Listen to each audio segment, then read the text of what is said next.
Hello everyone, I'm Rick here with the 2012 LEGO Star Wars set. This is Desert Skiff. Set number 9496, contains 213 pieces. In the US, the set retails for $24.99. It is recommended for ages 9 to 12. And included is the instruction manual, the Sarlacc pit, 4 minifigures, and the Skiff itself. There are no stickers in this set. Let's take a look at the Skiff itself first. It has a nice look to it. It really matches what is in the movie. It's obviously not perfect because you can't get anything truly perfect with LEGO, but I feel like the shapes and the railings and the colors really conveys kind of what it is. It really looks like the things in the movie. There is a little cockpit area back here where you can put a minifigure just like that, and that is pretty nice, and that's how you can drive it. Kind of have one of these people right there. You can have multiple figures on the Skiff, just like this, just kind of like riding along. So there's plenty of space to fit all the figures. So kind of you can just kind of swoosh it around just like this.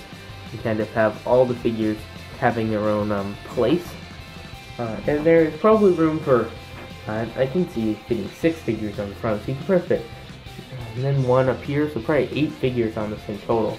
You could really load this thing up with figures. The main play feature is Luke has to walk the plank into the Sarlacc pit, so that thing pops up there. You probably wouldn't have his lightsaber, but then he can go right there. And you can see he fits into the little gap, so there's no tiles right there. And then when he fits in, it kind of looks like he's standing on it. And what he's supposed to walk into is the Sarlacc pit, which looks pretty nice. Has these 2 chomping jaws, has these tentacles, which they have no feature to them, like they're not geared or anything, but you can just move them around yourself. And they also have some nice spikes around the edge.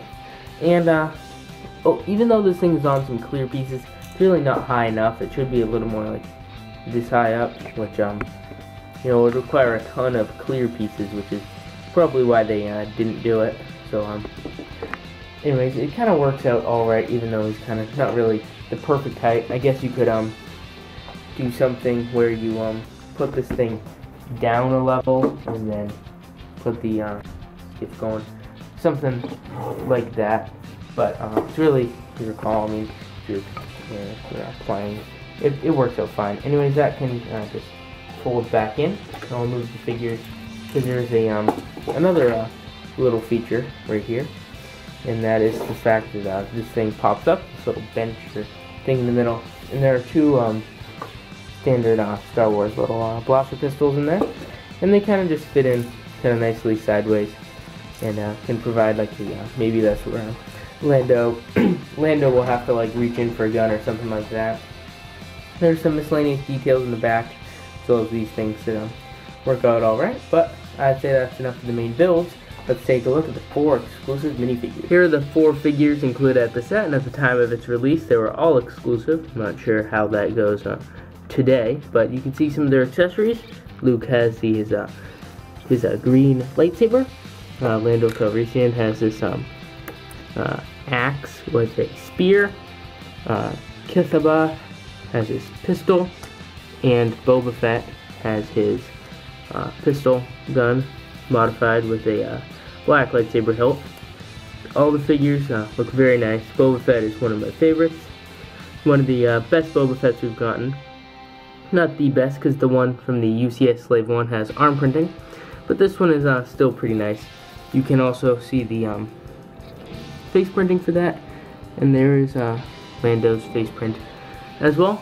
And then you can see the back of all the torsos, and all the figures definitely look pretty nice, and even for 2012 minifigures, they're extremely detailed and have a lot of nice printing. Alright, so now, just taking a look at it for one last time, you can see how this set is really actually a pretty fun little playset. I actually extremely like this set. I think it's really cool, and I like all the figures. 4 figures is awesome. I feel like Kithaba is kind of a little bonus, so like they didn't really have to include that figure. And he's kind of an obscure figure, but I guess it's pretty good. So if anything could be different with this set, I don't know. I guess one last detail that I forgot is that there is a flick missile under there. It's the only thing I forgot. As far as difference goes, I feel like this the Sarlacc pit could have been smaller. I mean, the mouth itself goes up way too much for how much this thing goes up. And the reason for that is they wanted to do a play feature where you can put a figure inside it and he gets like eaten and stuff. But then the end result is a little unrealistic. So the 2017 Sarlacc set is a little bit better as far as that goes. But I mean, it's the right shape. It's just he's a little bit just a little bit too big for minifigure scale. That's my only complaint about this set. Please leave your your complaints as well as praises in the comment section down below, as well as how I can make this video better.